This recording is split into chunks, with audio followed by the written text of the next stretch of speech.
All right, so form a double fist.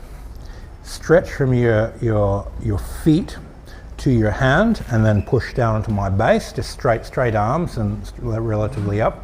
And then from there, I feel your base, I drop my hips, stretch my spine, and I open the energy up underneath. So here, because I've got a tension line, I can open that. And because his energy is passing through me to my base, I can just roll the joints under, can absorb his energy in and then fire his energy out. Well, that's pretty simple, first week type of training.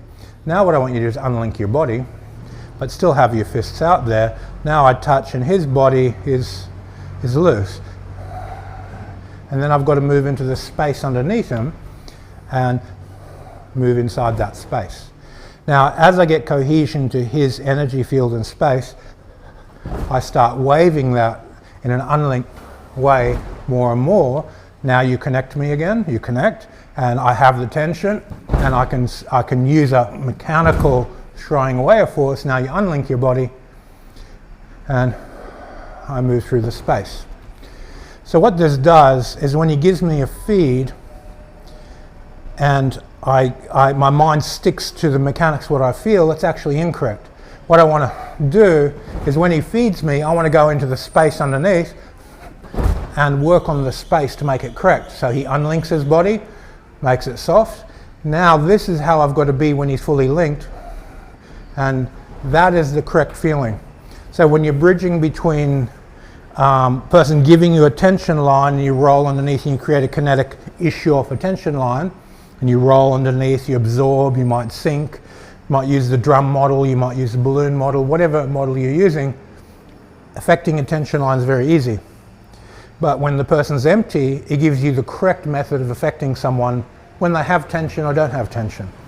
You relax into the space underneath, and you move the space, and then the more tension they have, the greater the reaction, but you're not really paying attention to the tension, you're paying attention and connecting to the space underneath it and influencing that space. So it changes how you do things. So what we're going to do is your partner gives you a clean line from your foot to their foot, and then you do the issue, and then they empty everything out and become jelly, and you have to relax underneath that and influence them. And go backwards and forwards and contrast it until the tension line you're going underneath and ignoring the tension and working through the space as your partner gives you that line. And this corrects the yi. It gets your mind into the correct place for deeper internal principles to function. Yep, everyone understand? Okay, partner up, have a play.